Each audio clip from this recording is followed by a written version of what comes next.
Well, guys, I wasn't going to make this video so soon, but I got completely tilted from something that happened recently, and I wanted to share it with you guys. And I also want to show you how it affected me, and really the dangers of being tilted. For those of you who don't know what that phrase means, it's just when you get really upset about something that happened and you're not really thinking clearly, okay?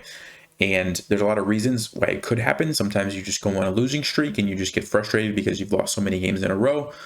Or sometimes really specific crazy things that should never happen, and that tilts you. That's what happened to me, and you're going to see that as we go through this game. I'm going to explain exactly what happened. But before I do that, before I explain what it was that tilted me, and I have the person's name hidden here just because I don't want anyone to reach out to this person and say anything. But let me show you my rating graph, okay? All right, so here's my rapid rating for the past 30 days. And you can see when I started playing kind of real seriously, right around here, I just was doing really, really well, winning a lot. I went all the way up to 2370. Okay, highest rating, 2370. By the way, this is the highest rating I've ever had in like a rapid time control. So I was really proud of that. I was playing good. And after this game, after this one game, look at what happened. I went from 2366 all the way, 2262. Okay, I lost 100 points. And it all started, it all started immediately after that game. This shows you the dangers of being tilted. Like if you are tilted, you need to stop playing. I did not do that, so don't do what I did, okay? I kept playing, I kept playing, and once you get in that mental state where you're like, oh, I'm so upset that happened, you're not going to be playing good chess. Most people don't play good chess that way. So my advice to you, if this happens to you, if you get tilted, please just take a break. Just like don't play any more that day. Like sleep on it. Usually the next day you'll wake up and be okay. In my case, I was not. It obviously affected me for several days. But anyway, just be careful, and let's go ahead and look at this game and see what happened that tilted me so much. All right, so here's the game. I'm white, e4, b6, okay, d4, and then the guy played d5. Really weird move. Not very good. I don't know like what's happening here. It's like a Scandinavian, except I've played d4 and they've played b6, which from what I can tell is really bad, because normally in the Scandinavian a lot of times your queen swings over here and comes back to c7 after you play c6, so the queen's kind of blocked off. So really weird stuff. So I'm like, well, I'm just going to treat it like a normal Scandinavian. I took it and then I attacked the queen, because like this is a move that you would normally play anyway. And now black has this awkward b6 move, which this is not normal stuff. So I'm like, this has got to be good. There's got to be some like tactics along this diagonal. So queen a5, really bad move, and queen f3 is what I played. Now this is not the best move, but it's a good one. And already you can see my opponent's having a problem, right? Like this is a big threat. You can't block with the bishop. You can't block with the knight. You can play c6, but that's a really weird move because, you know, you were going to fiend out your bishop. Now it's just really weird, right? That's what they play. So I played bishop g2, bishop d2, and I'm actually threatening to trap this queen. And my opponent didn't see it, played bishop b7, and I have a really nice move. I'll let you figure it out if you want. You can pause the video. What do you think I played in this position?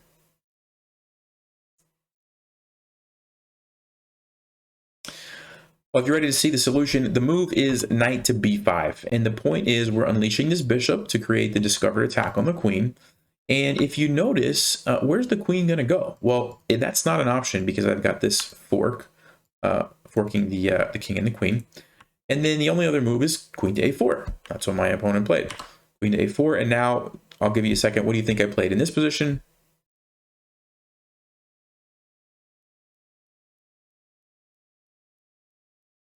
So there is knight to c7, which is a good move. That's not what I played. It's actually just better to play b3. And the queen is completely trapped. Look at this. That's covered by the knight. That's covered by this bishop. The pawn covers there. This is defended. And then again, if they go there, you know, the same fork is going to happen, right? So my opponent at this point decided, okay, it's time to take the queen. I took it.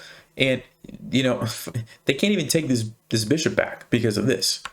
So I essentially just won a queen for my knight. Queen for a knight. That's it. I'm pretty sure that like 9 out of 10 people in this position for black would resign. Okay.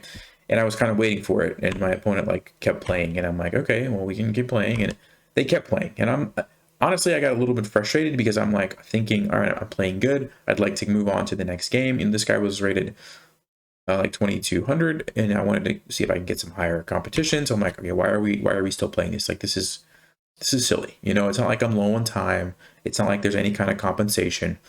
So the game goes on and the person keeps playing, and I'm like, okay, fine, whatever. Even if I'm playing against Stockfish, I can win from this position, right? Like, there's no way I should lose this. So I'm like, all right, fine. We keep playing, and I'm playing carefully because I don't want to lose, obviously. So I'm just like, let's just trade pieces and go into like an end game. The queen against a minor piece. Like, there's no way I lose this. Okay, so we keep going. Trade some more pieces. Fine. Everything is great. Okay, I go here, force another trade. All right. And then this happens. So here's what happened. I'm tired that we're still playing this game, okay? Which, of course, anyone has the right to play a full game if they want to, okay? You don't have to resign. There's no rule that says you have to resign if you're down a queen, right? Obviously not. It does happen a lot at my level. I would have probably resigned in that position, but anyway, at this point in the game, I was thinking my opponent was going to move one of these pawns. They're going to move their rook somewhere. I don't know why I did this, but I pre-moved this. I pre-moved it because I wanted to force the trade. And my opponent played bishop d5. And I just went there with my rook. Okay. Now, completely winning position is probably still better for me. Not probably, it's still a little better, but it becomes much more difficult to win this. Okay, a rook and a bishop can very easily set up some sort of a fortress, and it's going to be difficult for me to get through with my queen, okay? So that happens, and I was like, I couldn't believe it. I'm like, why did I just do that? You know, this game should have been over, and I just gave away a rook for free. Really tilting thing to happen, okay? So that's sort of the first step. And then I'm like, okay, well, at least I can take this pawn. You know, I could probably still win this somehow. And, you know, I don't know. I started to just get a little bit panicky because I'm like, okay, how am I going to win this? Like, I can't easily, you know, do this. And as soon as we get to like this position, I'm like, okay, there's, you know, I have this pawn. I can't really push it though because the rook and the bishop are covering the square, so I can't do that. I don't really want to move my king because this pawn is going to fall, and then that looks pretty risky giving away my pawn. So I'm like, maybe I can do something with my queen, but I can't really get through. And the guy's playing fast. I'm getting a little bit lower on time, so that's at the back of my mind, thinking like, okay, I need to save some time. I'm trying to do something with my queen. I'm getting lower, right? At this point, I'm like, a minute, not good. And then, wait for it. Let's see, where's it at? I played this move. You guys see a problem with that move? Yeah.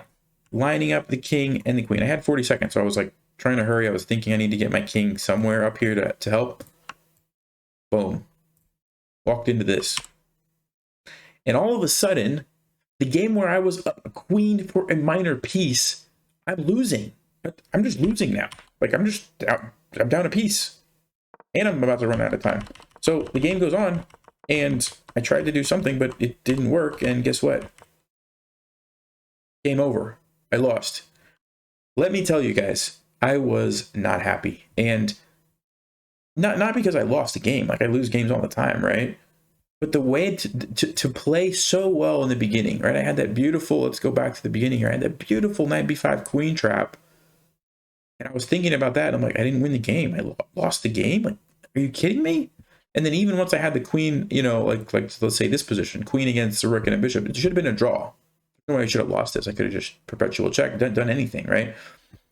To go to here, game over, that is a bad feeling, okay?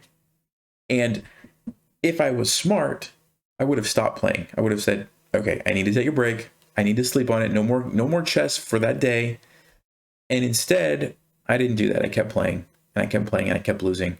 And I just couldn't get that out of my head. Like, I can't believe that happened. Like, why would I pre-move? Why would I pre-move my rook to, you know, like, let's go back to that moment. Where was that at? Here. Why would I pre-move a move like that? Doesn't make sense. Anyway, 2370 down to 2262. I have still not recovered and gotten those points back. Lost a lot of confidence after that. You know, it just you got to take breaks. I think that's the best advice I can give you. So if you find yourself feeling tilted, take a break. Don't play for the rest of the day. You know, it's just not worth it. It's not worth it. So anyway, I hope that makes you guys feel better about some of your losses when, you know, it happens to everyone. So anyway, stay sharp, play smart, don't be tilted, and take care.